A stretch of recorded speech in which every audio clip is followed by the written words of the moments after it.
We love the creativity demonstrated this past year. Received and reviewed 64 applications. We approved 45 grants and we funded $228,591 in grants in 2023. This year, 2024, we look forward to awarding even more grants. And that focus must be on neighborhood improvements. Our hope is that you learn something new today as we navigate through this 2-hour program. At the end of the summit, you will feel prepared to move forward with applying for a neighborhood small grant. And you will have the information you need to follow up. Okay, now for our, what I like to call, with Flint Neighborhood United, the rules of engagement, or touchstones. Be 100% present and presuming welcome. Set aside the usual distractions of things undone from yesterday and things to do tomorrow. Bring all of yourself to the work. We learn most effectively in spaces that welcome us as we welcome others to this place and this work. Also, you are always welcome.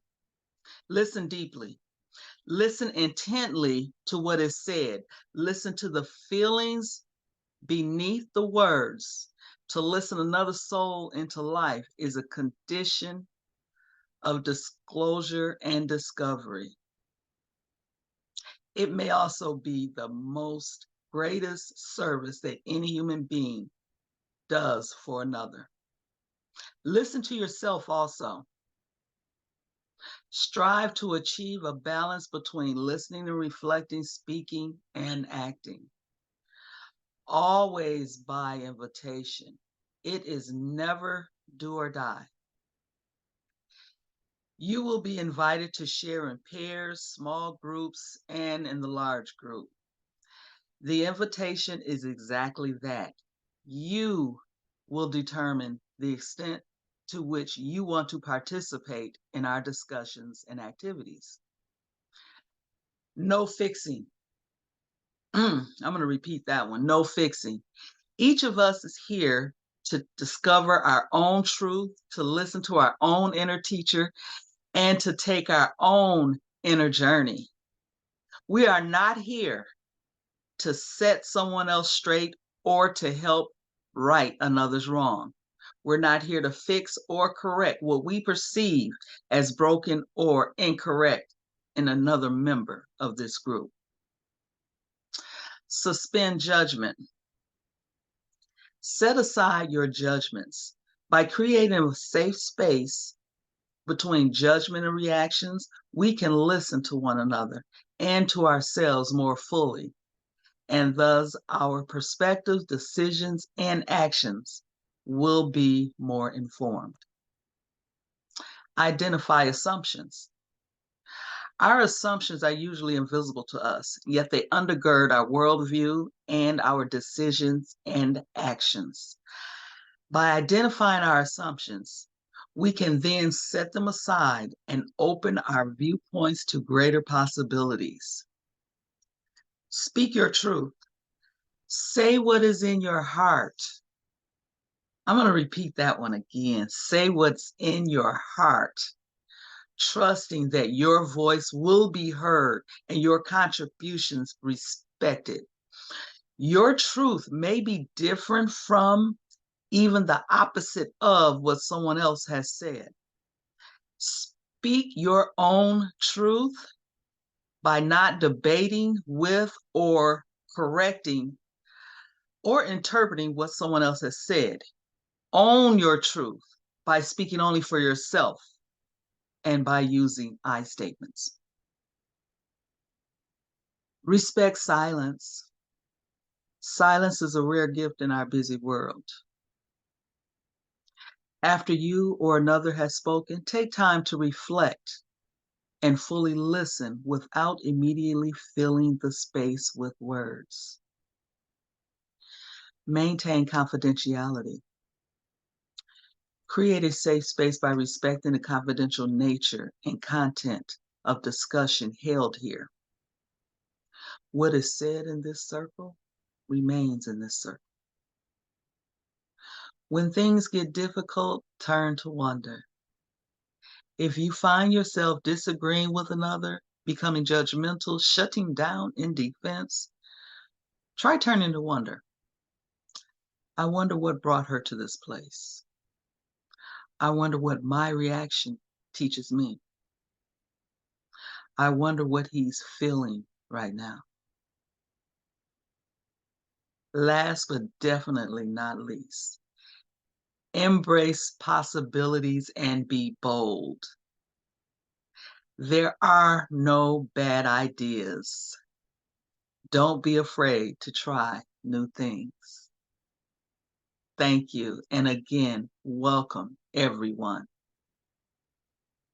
I'm going to pass this along to Sue Peters. Are you ready? I am. Good morning, everyone. Fair warning, my son cannot find his toothpaste, so he may be joining us at any moment. I'm not sure what he's doing, so I apologize in advance. But Karma, thank you so much for your commitment to this program and for grounding us and setting the stage for a great session and a lot of learning. I can't quite top Karma, as you know. She walked you through the numbers, but to sum it up, we had a very successful year with the program because of all of you, right? Those numbers that we looked at, lot more grant applications, which means more ideas. And I just want to let you know that Damon and Lynn are doing such a great job of finding money under every single rock that they can, that they even got some money. Lynn laughs, but you got to watch out. But they found money from other funds to pull over so we could make even more grants. So some of our health dollars, they're finding more and more fits with the work that you're doing. So thank them as our staff. Want to thank the committee. Not sure if those folks on our committee can raise their hand or just, do the virtual one, whatever you want to do. But want to thank the committee for their efforts. We have 2 new members joining this year. I think Miss Jeanette Edwards, I saw her name somewhere. And, oh, yep, thanks, Dan, I see you. And then Jamie Tata, who is actually a program officer at the Community Foundation of Greater Flint. So we rely on that committee and their expertise to make all these tough decisions when we get all of the applications in. And then also a thank you to those other funders who have committed to the program. Charles Stewart Mott Foundation put in additional dollars for some of the violence prevention efforts. Huntington Bank has supported us for some of the arts work and general grants, but then one of our longstanding funders is the Ruth Mott Foundation, who continues to believe in really supporting the efforts on the ground. And then just a thank you, we are so grateful for all of you and all of your work, because for us, it's the way that we can make sure that we are keeping our ears to the ground and really know what the true issues and needs are in the community. So we really rely on you. Where we feel it's our interface with the community and where we can build trust and relationships with you. So today, our staff put a lot of work in. Damon was up late at night, I know. No, I'm teasing Damon. But really, they have always and really put a lot of thought into this conference and the agenda. They want to make sure that you get to hear from other partners. I see some of our partners, whether it's Rick Sadler at MSU to help us on some of the crime data, but you're going to get to hear from partners that will help you in your work.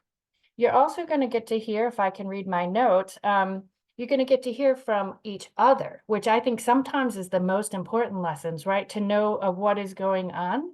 You'll get a chance to hear from us as well, and kind of where we, again, where some of those connections are and some of those connections that Damon and Lynn are trying to do with our other work. So hoping that is helpful. But more than anything, yes, you will be ready. We'll get to hear all of your great ideas and you'll be ready to submit your application for next year.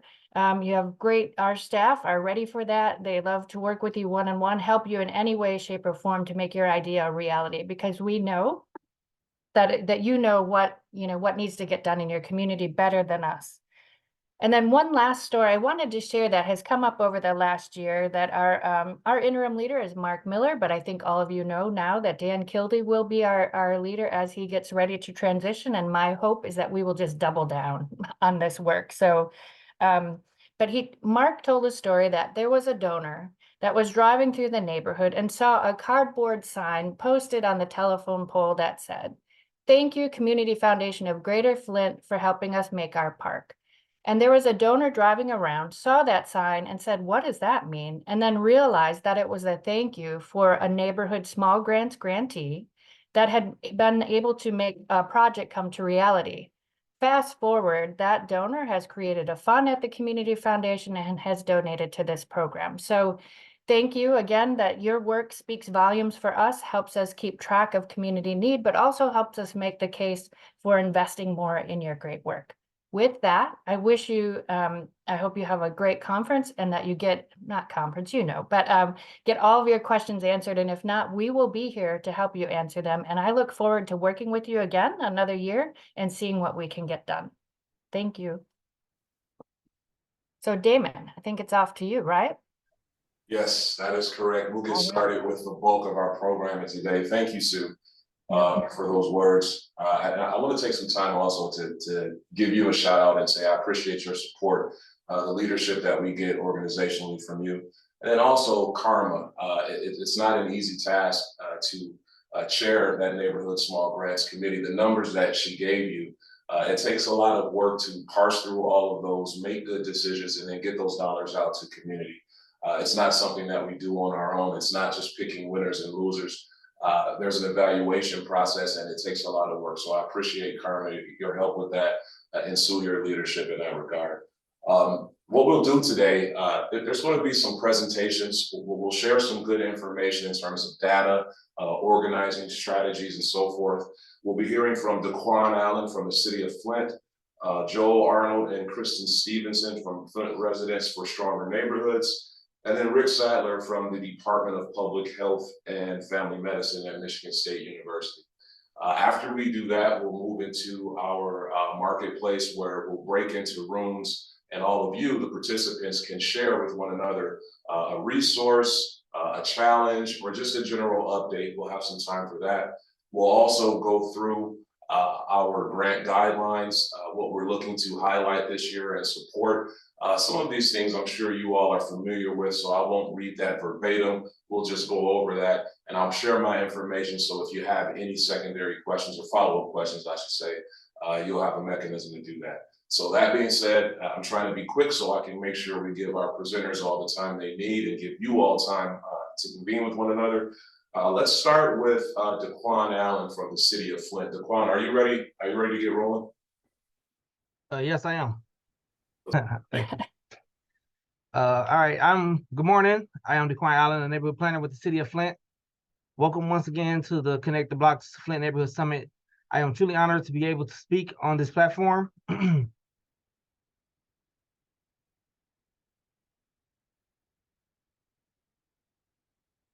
Today, I would like to share with you the role and responsibilities of a neighborhood planner and understanding the organizational structure of the city of Flint.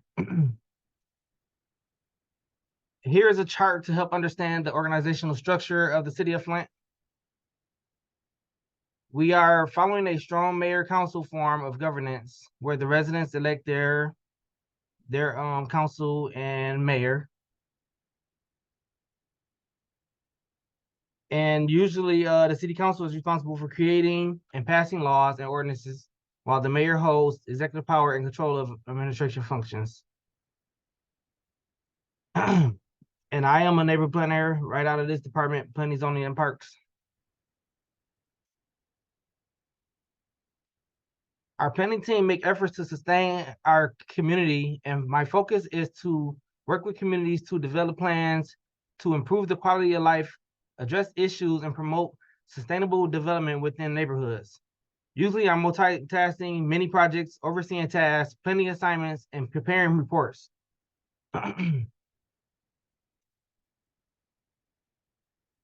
Here are some projects I may be leading, assisting, or have completed. Infrastructure improvements. there have been many times that I have assisted neighborhood organizations with sidewalk repairs. Our Department of Public Works operates an excellent program where both parties split the total cost of sidewalk replacement and each contributing 50%. Park improvements. In the past, our planning team installed walking paths in El Dorado Vista Park and Brennan Park. I have also dedicated time to our parks through collaboration with various park adopters. The park adopter program is managed by Keep Genesee County Beautiful. Housing improvements. I serve on the steering committee of the Michigan statewide housing plan. I am participating in the Choice Project and leading our historic district sustainability initiative. I would like to touch up on some of the projects that I mentioned so I can go more into detail with those. The Michigan State Housing Plan. And by the way, this is actually information that I pulled from the housing plan. The Michigan State Housing Development Authority, in 2022, Michigan State Housing Development Authority released its first statewide housing plan. And I am sharing information, once again, that I pulled from their comprehensive plan to construct and rehab roughly about 75,000 housing units, with 39,000 being affordable units, roughly around 21,000 being market rates, and 13,000 home ownership opportunities, and 1,000 units going towards workforce housing.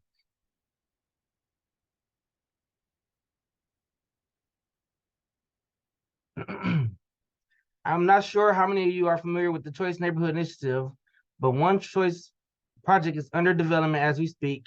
The development I'm speaking on is on Saginaw Street across from Door Rider Community Education Center. So that's near Saginaw and William Street, and Saginaw and Wood Street is the areas that I'm speaking on.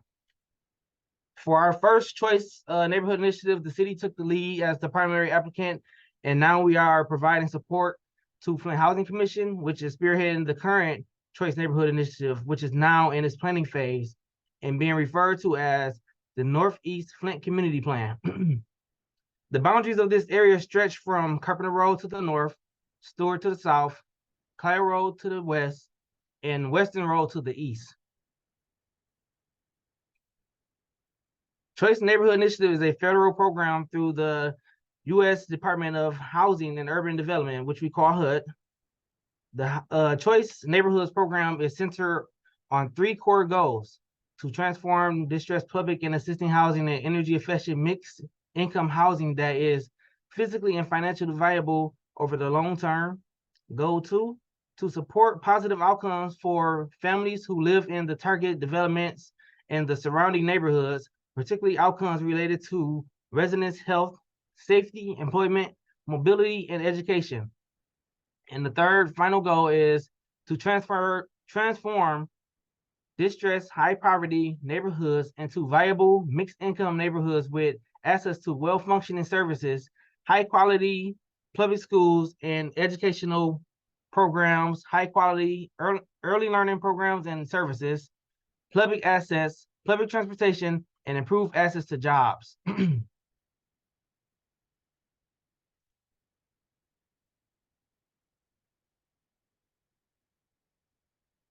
As I mentioned, we are currently in the planning phase of the Northeast Flint Community Plan. If you're interested in participating and learning more about the planning efforts, our next meeting will take place on March 7th, 2024 at Sylvester Bowman Power Village, SBEV for short, from 1:30 to 3 p.m. And another session that same day will be at River Park Community Center starting at 4 p.m. As I mentioned, we are currently, our planning team is collaborating with the Michigan State University Urban and Regional Planning Practicum Program, and it's dedicated to focusing on our historical housing neighborhoods. On our historic neighborhoods. Our goal is to develop programs aimed at preserving the historic Civic Park neighborhood. We intend to conduct detailed assessments of both commercial and residential properties to revitalize the neighborhoods and plan in its development. Our vision includes creating an attractive space that benefits both residential and local businesses.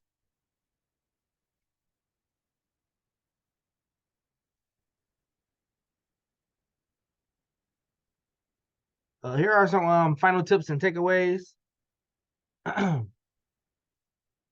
Overall, I am here to assist you in problem solving with your neighborhood organization. You can consider me as a valuable resource. If you're unsure who to contact regarding any issue or concern, I can provide guidance on that. And if I don't know the answer, I can help you or direct you into someone who knows the answer.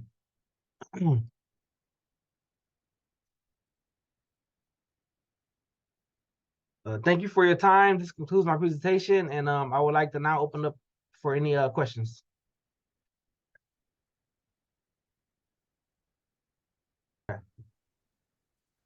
Hey, Daquan, if you don't mind repeating the meeting times that you listed.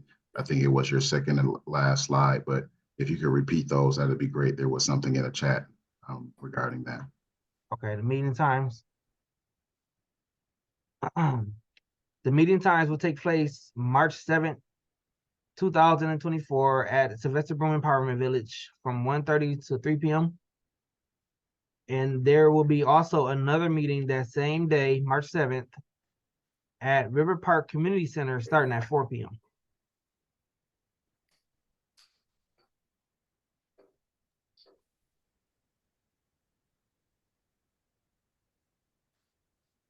Was everyone able to catch that information? Are there any more questions from the group?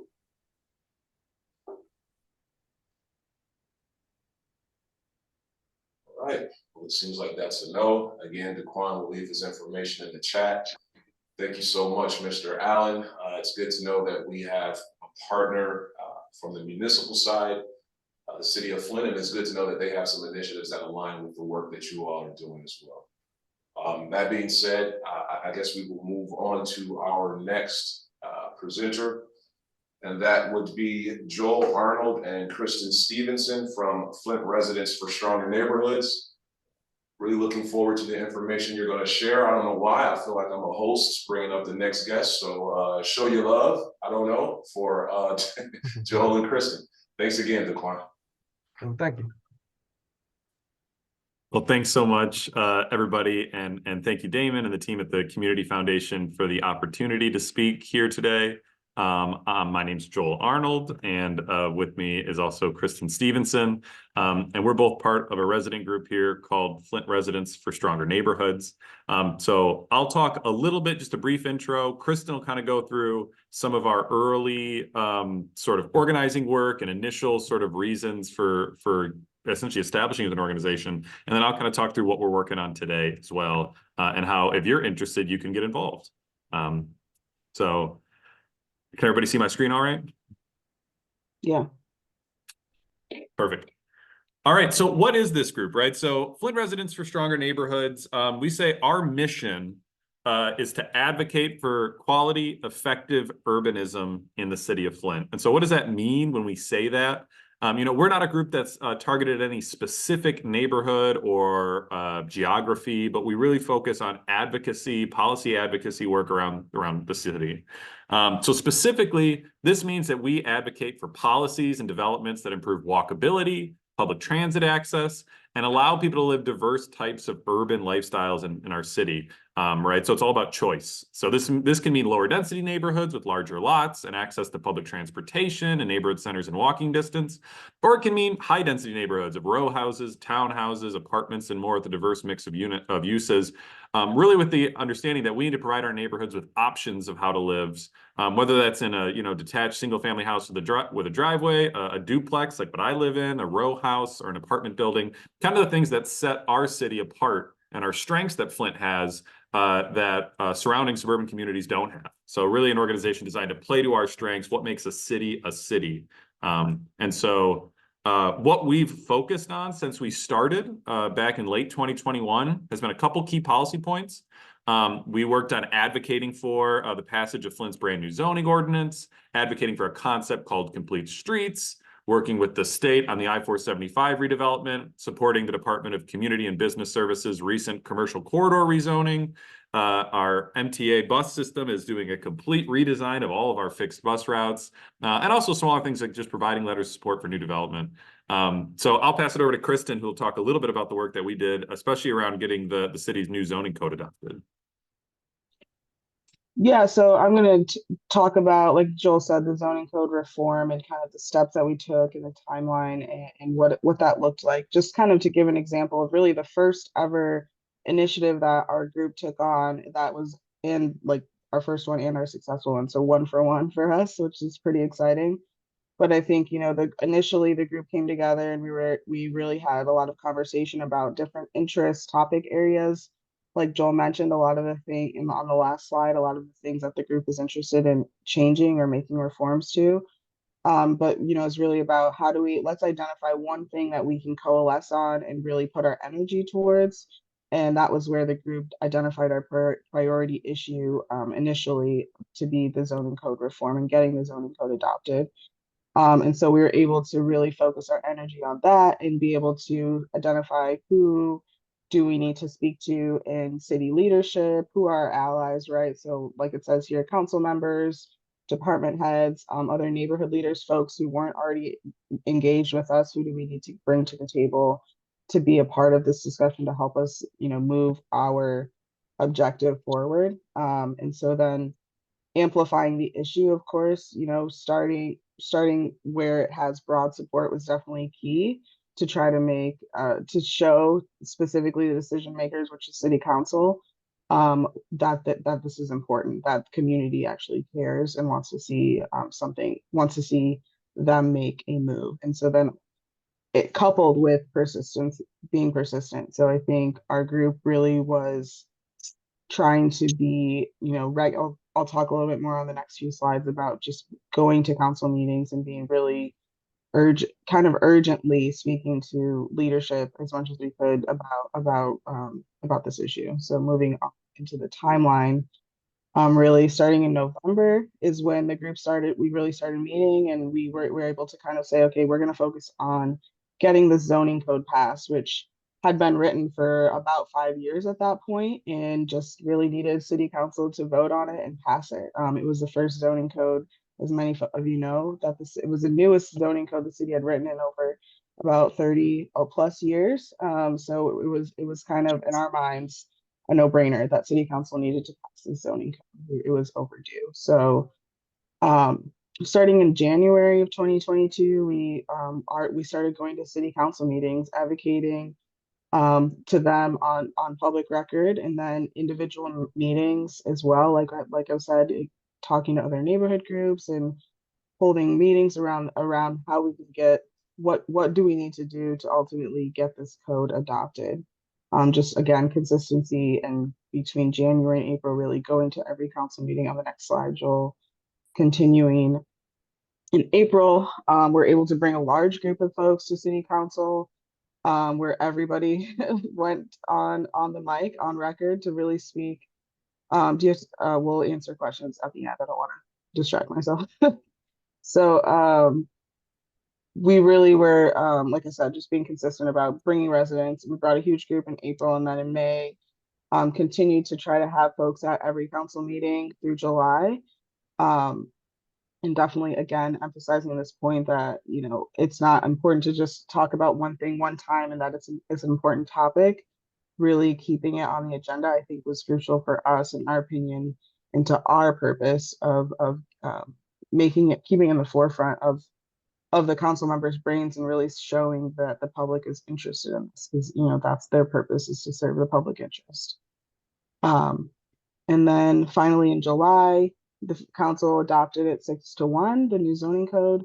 It went into effect by October of 2022. So really, you know, Joel and I were just chatting right before this, that, you know, 8 months really of work of our kind of group of working to, and of course we recognize that it wasn't all us, it was all of the leaders across the city in leadership roles and on council ultimately.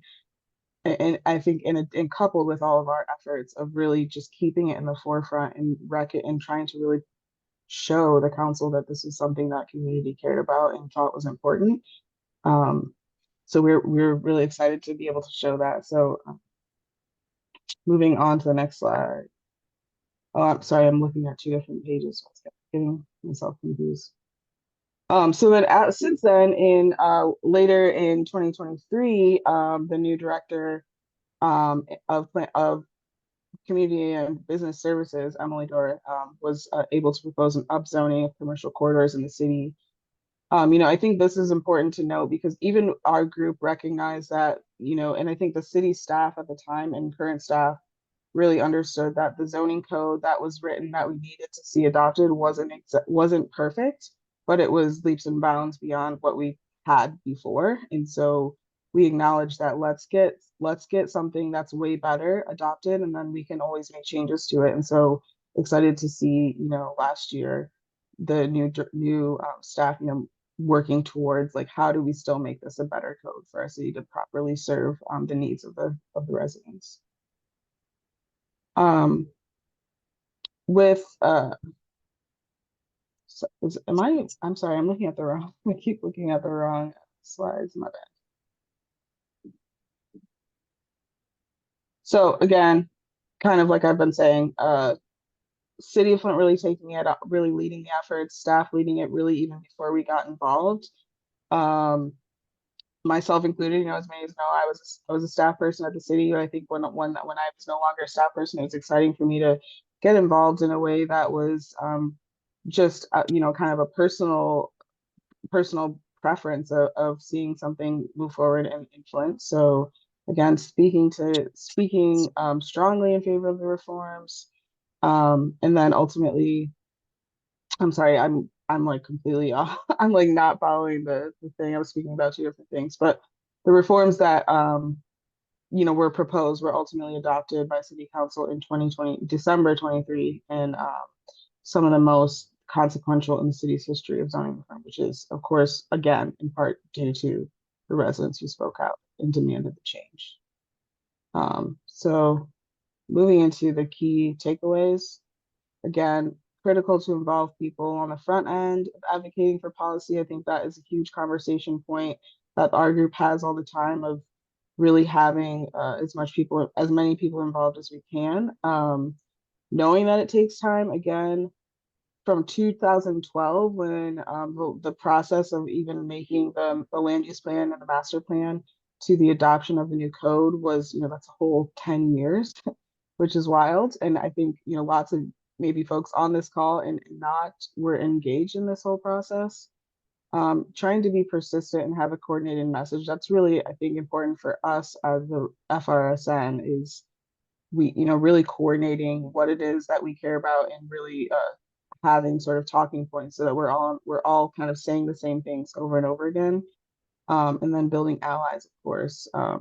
It's not just up to, one or two members of the group. We have to really reach out, like we said, we have to rely on other folks across government and the city to be a part of this, to make change. So just really quick, talking about the zoning code, which is Joel always likes to say, the most interesting topic. So the code, it has 18 distinct zoning districts based on the land use plan, which is in the master plan, which was adopted in 2013. And the zoning districts really allow for different densities and uses, from very dense to tall development downtown, or lower density in green neighborhoods throughout the city, in kind of northern, southern, western Flint. And then industrial development, like the Buick City that we know, and kind of the core of the city. And then any uses that were in place before the code was adopted are what's called grandfathered in, meaning that they'll only change when a new development occurs or there's some major change in ownership.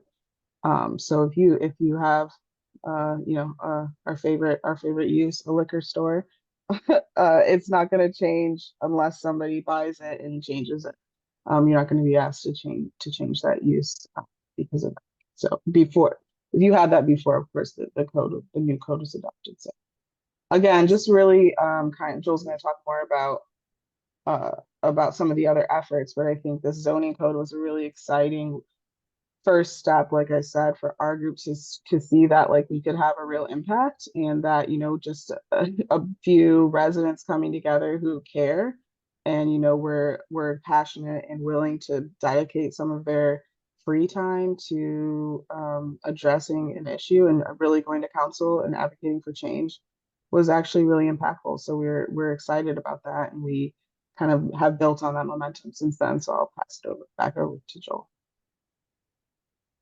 Yeah, thanks, Kristen. So I'll just briefly touch on some other things that this group continues to work on. We continue to see ourselves as an organizing entity, addressing issues essentially of urbanism, transportation, housing, the kinds of things that make living in a city, nice and exciting and enjoyable in many ways. So one of the things that our group, since the zoning code was adopted, has continued to work on is a concept called complete streets ordinance and complete streets policies. So sort of put plainly, complete streets are essentially a way of building our roads that acknowledge that folks get around our city in a whole host of ways, right? Lots of folks drive in our community. We also have a lot of folks who take the bus, people who walk where they're trying to go, and people who bike to get where they're trying to go. And how do we build streets in a way that makes space for everybody so you can feel safe? You shouldn't have to feel like a, peak physical fitness Tour de France athlete to feel comfortable biking, a couple of blocks to your nearest store, maybe to work or to school. And so this work that we've been doing has been part of a larger coalition. A lot of folks, whether for those in this group that have been part of Safe and Active Genesee for Everyone, the SAGE Coalition, work led through the Crim Fitness Foundation, we continue to push to kind of support these changes to our streets. And for those who may not know what exactly this looks like in reality, you can see an example here, right? Your street on the left is kind of your standard 4-lane road. It's got car lanes and about nothing else. Your road on the right is what we would consider a complete street, right? One that has space for vehicles, but also space for bicycles, good sidewalks, safe crosswalks for people to pass. And we think this is a really important policy that we've been fortunate enough to talk with leadership of the city about, that have been very welcoming to have these conversations, folks at council, folks at MDOT, and we'll continue to advocate for these as we see opportunities moving forward. A great example was that FRSN advocated for the city to support a narrowing of Court Street and Fifth Street from basically I-475 to just past the White Horse, which was adopted by our council and will be implemented by MDOT. Because as we all know, those two 4-lane one-ways are often incredibly dangerous, incredibly speedy, and not very safe to be around, really for anybody who's not in a vehicle, even for drivers alike, because of the speeds that we see. Another key thing we've been advocating around has been the update to the Imagine Flint Master Plan, right? So according to the state's laws around city planning, every 5 years, municipality is supposed to take a look at their master plan and, go through and say, all right, what's changed? What's different? We know a lot of things have changed in our community since 2013 when the plan was adopted. Thankfully, through the leadership of in the Department of Business and Community Services and on the Planning Commission recently chose to begin discussions on what this plan update can look like.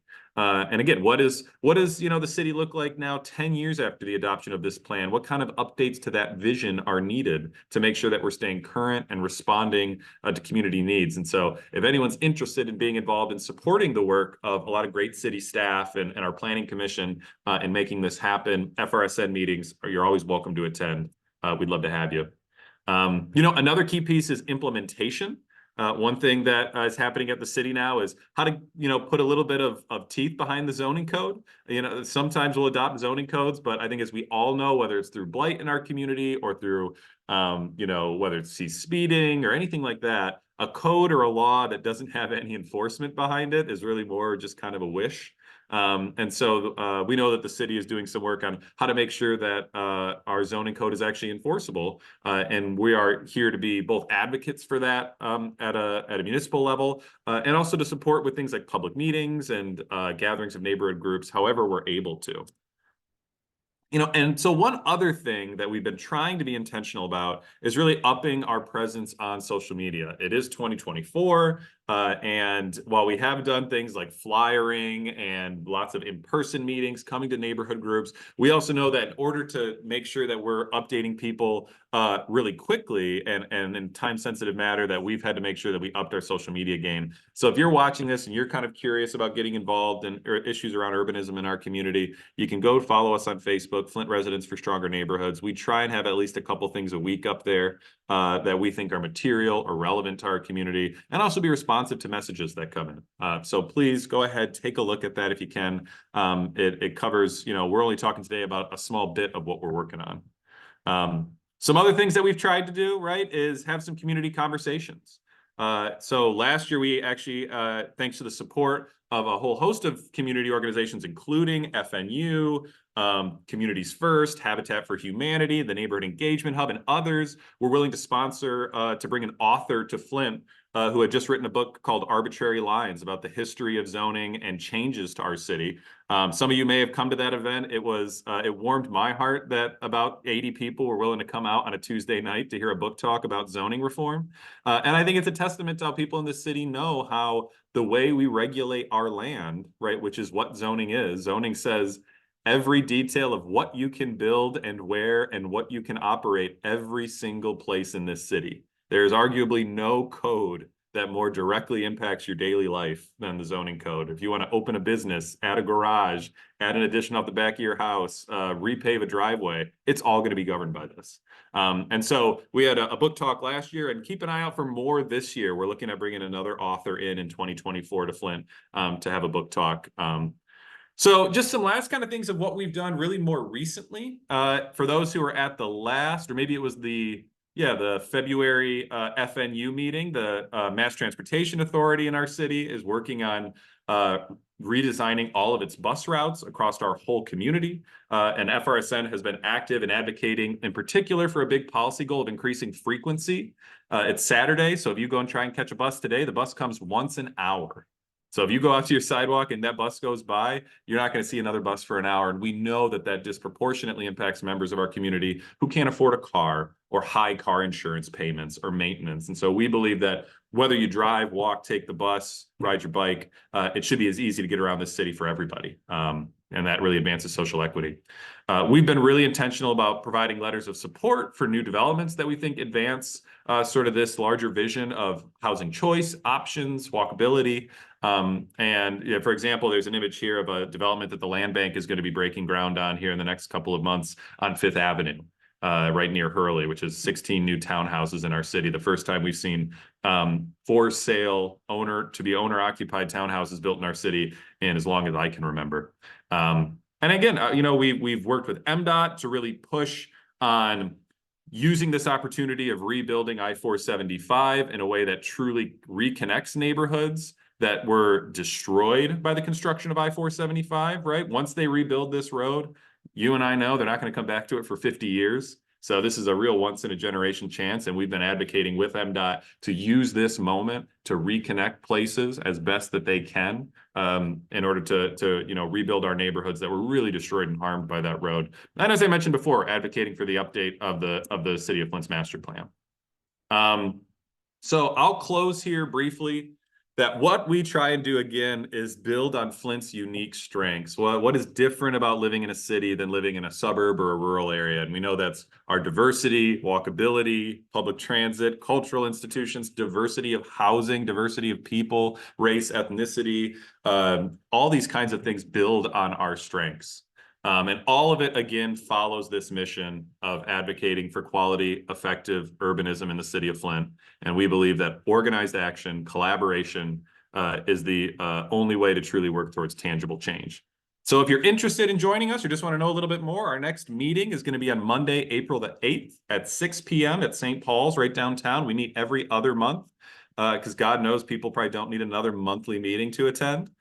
So it's always the second Monday of the month, every other month. You can follow us on Facebook. You can shoot us an email. And we hope you'll get involved because we think these are really causes that make our city a more livable, inclusive, and equitable place. But thanks so much for taking some time to listen to us this morning. Thank you, Joel. Appreciate you. Any questions for Joel? Any additional questions? I know someone did put in the chat, is the most recent Imagine Flint plan accessible? Yes. You can find it by just going to imagineflint.com. And I will put a link in the chat as well so that you don't have to go fishing for it. But yeah, it is very much, and I will say it's, I think 200 to 300 pages long. It is a lengthy document, but if you want to take a look, yeah, it's right online and I'll put a link in the chat. Okay, great. Thank you, Joel. Thank you, Kristen. You guys are doing some great advocacy work over there. Okay, Karma, can I next, just say really quickly for you sure anybody can. who is not able to see the chat, Joel, it was on Joel's slide, but our email one more time is flintrsn@gmail.com. If you're interested, just shoot us an email. And you're welcome to join us, like Joel said, April 8th at St. Paul's. Thanks. Thanks, Karma. You have a question from the library? Can anybody hear me? Yes, sir. Good. This is more spreading butter on you guys, but I moved here in 2014, and all I knew about Flint was that it had the highest murder rate in the country, and it was the arson capital of the world. I can say Flint is going forward by leaps and bounds, and when Barack Obama was here, he said, if we can turn around Flint, we can turn around the country. I have lived in places that are considered very progressive, like Minneapolis, and this is going forward with more clean energy and public input than any other place I've ever been. This is just fantastic. And I will also say that a student where the college I was teaching guitar came from Flint and said, Flint has a new master plan for the first time in 50 years. Now it's being updated every 5 years. This is really something. And I don't think that list of asset, transportation, all these things mentioned the cultural center. There's an article in this month's Flint, Our Community, Our Voice, about the Black people who contributed money to this cultural center with Mr. R.T. Longway. There's some tremendous assets and traditions here, like this cultural center. And when Yo-Yo Ma was here, probably the most famous cellist in the world, he talked about culture as a healer for society, but not just high culture like he has played for years, but he had the African drumming group and the Mexican folklore people. In other words, culture at all levels. So we're talking about something that integrates people at all levels of society into this thriving new city. I'm proud to be a Flintstone. Thank you. Thank you, Tom. I'm proud to be a Flintstone too. Okay, moving right along. Thank you, Joel, once again, and thank you, Kristen. Next, we have Mr. Sadler, Mr. Data Sadler from MSU. Are you ready? Oh, there we go. Thank you. And you can see the data collectors there on the right-hand side of my screen. Yes. Awesome. Yes. Yeah, and so we also have Alan Harris here today. So I'm an associate professor at Michigan State University's building next to the farmers market downtown. I've been in that capacity since about 2015. And I also had grown up in the area here. Al did as well. Al's our GIS analyst. And yeah, today we're going to talk about a data collection tool called the Nifty. And I want to acknowledge both Mark Zimmerman, who's the director of the center that we've worked on over the last few years, and also Deborah Verholden, who created the Nifty tool. She's a former colleague that I'm sure probably most of you know from her time here in Flint. And so this project is a collaboration between Michigan State University Public Health, where Al and I are located, and the University of Michigan School of Public Health down in Ann Arbor. And these are real pictures of our real data collectors doing real data collection in Flint over the last few years. Yeah, I'll try not to talk the whole time. What else did I want to say before? Because yeah, I'm going to clue Alan in quite a bit of this. So yeah, so this is a part of a project called the Health Promotion Through Environmental Design project. And the general idea behind that is that there's a lot of things in our environments that influence our health. And, of course, we know in Flint that things like arson and crime and blight can negatively influence if people want to go outside of their homes, if they want to go for a walk or a jog or whatever. And so the tool that Deborah created, called the Nifty, tries to get at some of that. And it was created for Baltimore. So it's a city with similar challenges to what Flint has faced over the last 30, 40, 50 years. And we've also now completed 2 rounds of this Nifty, one in 2018, 2019, before COVID, and then one as we started emerging from the worst of COVID, 2021, 2022, and last summer we completed that. So yeah, it's Deborah's creation. She's being cute with it. The neighborhood inventory for environmental typology. And it basically is just this tool to measure built social environments, try to get a sense in an aggregate way, like a summarized way, about how do all of the good and bad things in the environment potentially roll together to make places that are helpful for healthy behaviors or that are harmful for healthy behaviors. So I'll punt over to Al for a bit here, and Al, just let me know when to move the slides. Yeah. So this is essentially an observation tool. You have boots on the ground, and these are the blocks that we originally did in 2018, using population and randomization. So we're consistently covering the city. So it's not like we're just observing a few neighborhoods and that's it. It's a consistent blanket over the entire city. And the tool that was used, it's a survey tool. It's broken up into 3 different categories: physical disorder, social order, and then VATOG, which is violence, alcohol, tobacco, and other drugs. And we'll dive a little bit into each of those, but essentially you have 2 people on the block, they walk the block and they're observing. It takes about 40 minutes to do. So it's 170 some questions detailing everything. So we took that data and then ran it through statistics to pick out the significant variables that sort of create the change. So what are the variables that influence these final scores? Go ahead to the next slide. This round, so this first round, 2018, we did all of the black dots. Then this next round, these last couple of years, we added the heptad blocks. So those are any block where there's a beautification project going on or some sort of neighborhood involved development. And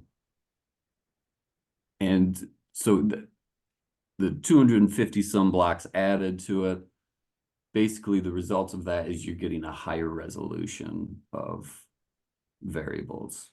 Okay, so and because we can apply these scores like directly. So if there's a project on a block, we can, if the score is this, they don't exactly work like this, but say the score is like 7 for this block, you can apply that score to the block that has that project, and then we line up all of those 250 blocks with the projects and see if there's a connection between the score and the activity.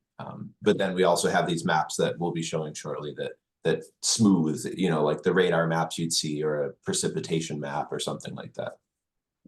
And to answer the question real quick, because I think it's important so this survey tool was conducted. So we didn't go out and ask the residents.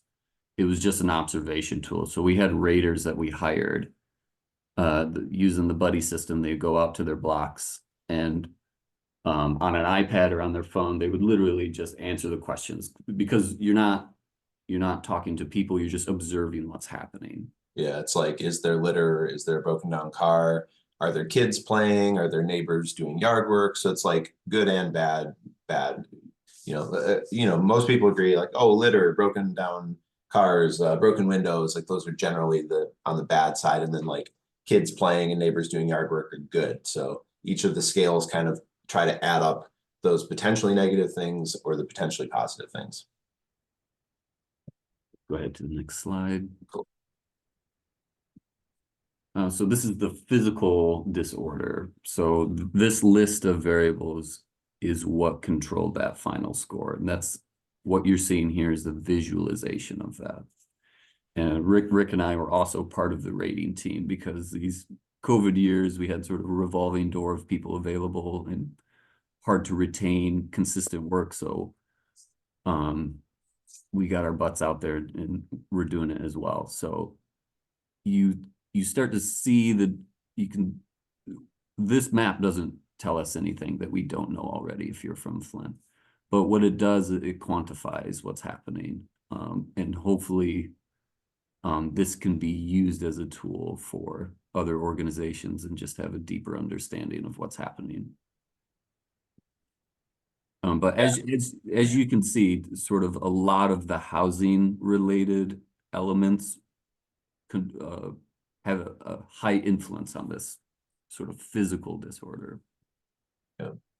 Yeah, and I participate as a clean and green mower in the Lincoln Park neighborhood down here, right where this is, and certainly just by experience have noticed over the years that that kind of little corner of that neighborhood has shifted. And so again, you know, one of the goals behind this, of course, is not to try to malign a neighborhood or to bring negative attention to a neighborhood. So we are sensitive and we want to be more sensitive all the time of how do we represent this? How do we communicate this as a place where we want to advocate for, like, how do we keep tackling this problem, right? Of blight, of vacant properties, of other environmental conditions that might be bringing a neighborhood down.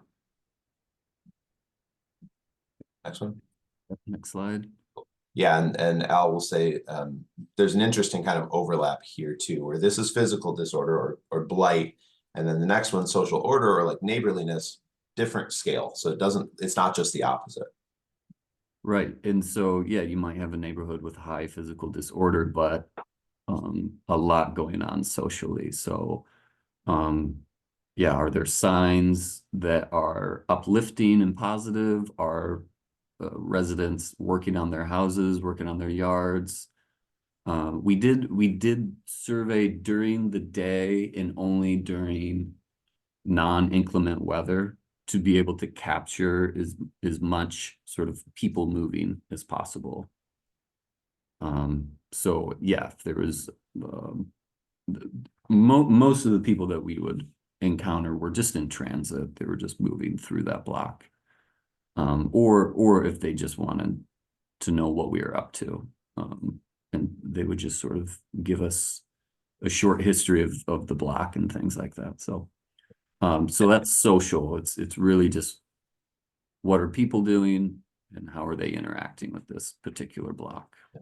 And again, we're sensitive to the fact that this is only measuring one day, one time, and it's asking specific questions that have a lot to do with like residential type neighborhoods. You see downtown doesn't have a lot of neighborliness the way that this is defined. It doesn't mean that there aren't people hanging out downtown or in Carriage Town or in some of these other places. It's just the time that we happened to go there, there wasn't as much of that generative activity. But then again, at the same time, some of these neighborhoods where we did see that there was a lot of blight, there was a lot of people out, you know, tending to their yards, improving their communities. So we're taking all of this with a grain of salt. The physical disorder is slightly more static because of the nature of like what it is. And it might change a bit over year, but this scale in particular, it could change a lot from week to week or hour to hour, depending on what's going on. So we're especially sensitive to this particular map.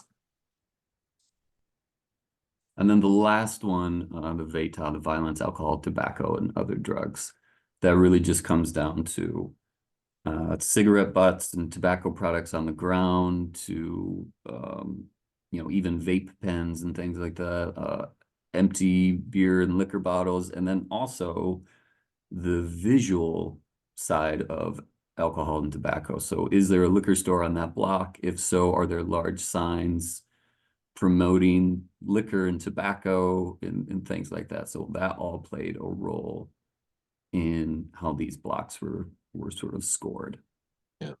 Yeah, and so you can see, like, for example, the blue areas have low VATA. There's very few signs of alcohol or other drugs. And so that's Fairfield Village, Mott Park, Woodcroft, and then up here by Brownell Homes.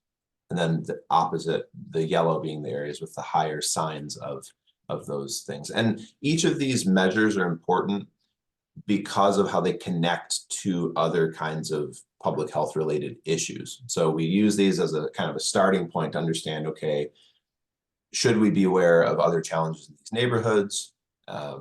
Is there a way that we could intervene in one or the other of these constructs to try to improve the neighborhoods? Yeah, so, and we've talked with a number of community folks, organizational folks over the last couple of months in particular, just trying to reinvigorate, where could we share this? Do we share it? Are there parts of this that we want to censor? There are existing platforms like the property portal that has the massive amount of resources on the condition of and the ownership of properties. Matt Flint has been around for a number of years and has had a lot of environmental data put into it. There's the North Flint Community Dashboard from Ruth Mott. And then there's, you can't see it very well, but that's Open Data Flint from the Healthy Flint Research Coordinating Center. So we don't want to reinvent the wheel. It's just that this is a little bit different data than what has been available before. And we want community groups, to the extent that it could be useful, to be able to have access to it and sit with it and digest it and critique it and help this become a better tool in the future. I'm a geographer. Al and I both trained at U of M Flint in the environmental science department.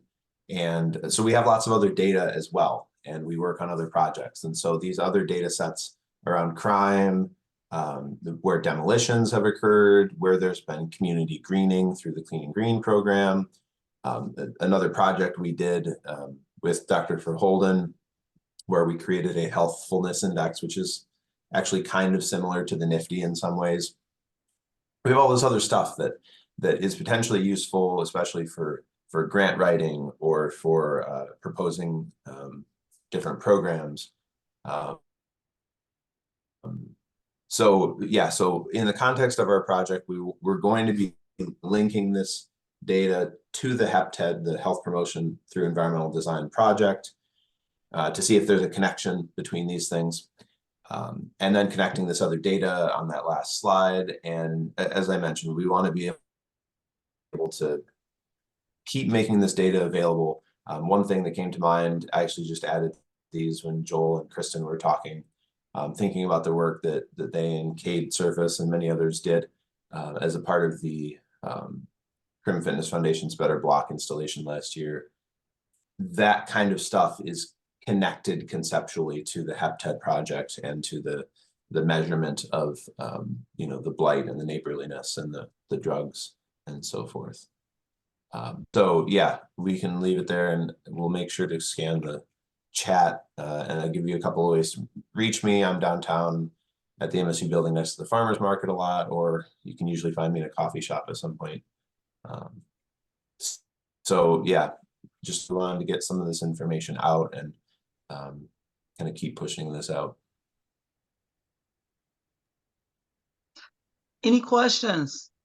Any questions for Mr. Sadler or Alan?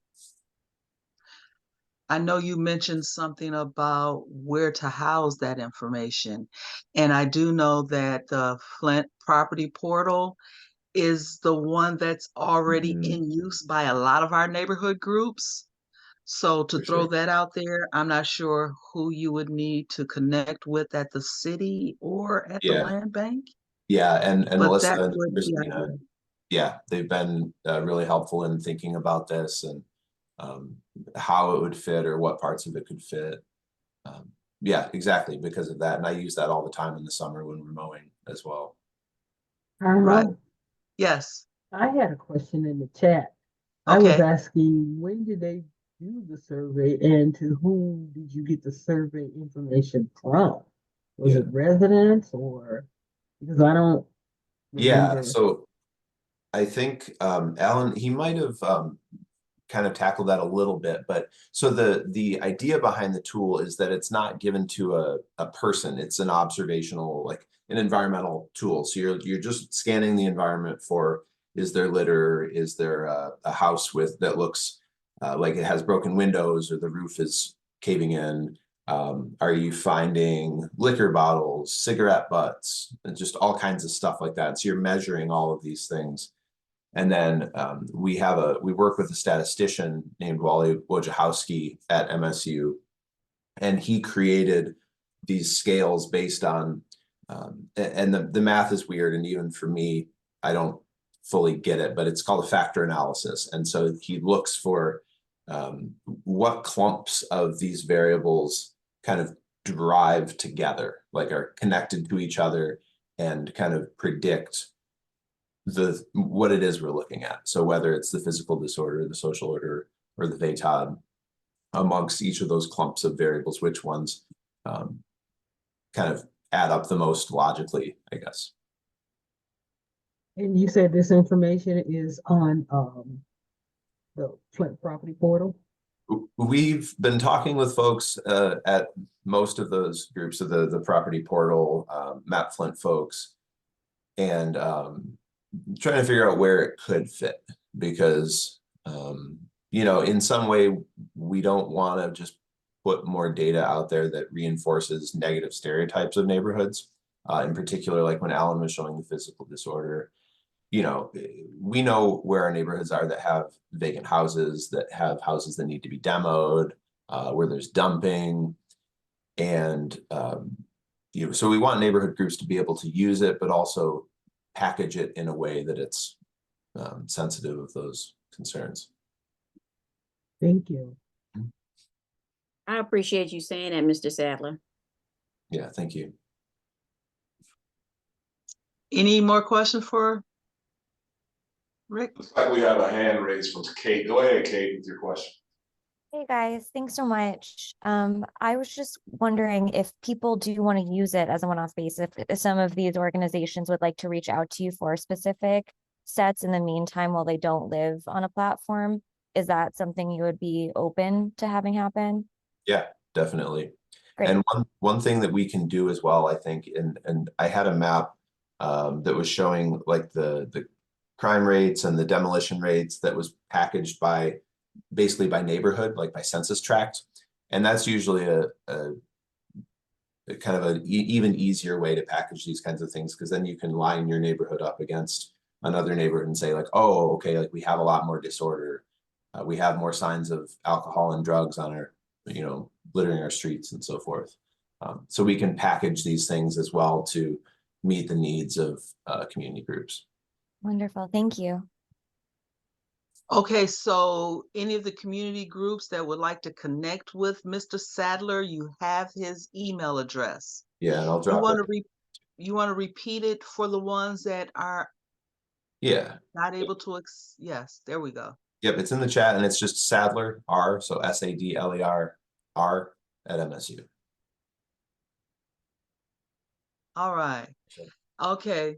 Next, I am going to turn this back over to Damon. What's new for 2024, Damon? Thank you, Karma. Thank you, Rick and Alan as well. I really appreciate that information.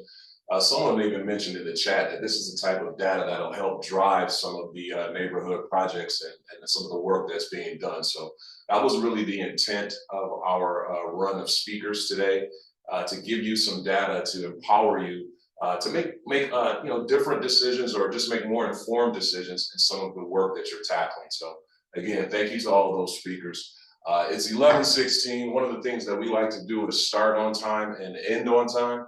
So with that being said, I'm going to try to move through this a little quickly, and only because I'm sure that most of you are familiar with this information, but I'd like to talk about some of the guidelines for the grant making of this year, 2024, and then we'll move into a brief survey, and then we'll go into the breakout room. So I'll try to be quick on this section, and this is the grant guidelines for 2024.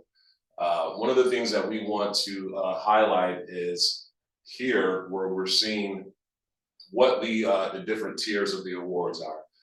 We have not changed any of that. Obviously, the traditional mini grants are up to $1,000. The next level in arts mini grants are up to $5,000, and then that transformational grant is up to $25,000. We will have our lobby open for your application submissions. That deadline is Friday, March 15th at 5 p.m. So you can turn those applications in digitally. You can email them. You can drop them off by hand, whatever is easiest. We have a mechanism for all of those. Again, $1,000, $5,000, $25,000. The application period is open. You can get that application from our website, or if you wanted to email me, you can get it there as well. The platforms obviously are strengthening neighborhood groups and organizations, creating safe environments, improving our neighborhood conditions, creating opportunities for neighbors to connect to each other and to resources in neighborhood arts programs, healing racism, and then also keep in mind we have the public safety platform available as well. That's something that really rose up from the discussions that we were having with residents, and that is a focus area for us as well, even though you don't see it explicitly listed on those grant guidelines. These are some of the details for the different tiers: traditional, next level, and transformational, who's eligible to apply, how you apply, and then again, most importantly, how you submit those. And you can get those to me, like I said, my email address, my phone number, and then also nsgp@cfgf.org for submission as well. I have a quick survey I'd like everyone to participate in. If you give me just 1 second here, I can launch that. It's somewhat of a needs assessment, but it'll gather information and what is important to those of us who are in this room and those of you who are doing that work. So it's only 7 questions. It'll take just a few minutes to complete. After we do that, we'll go off into our breakout rooms. So I'm going to launch that poll. Can everyone see that?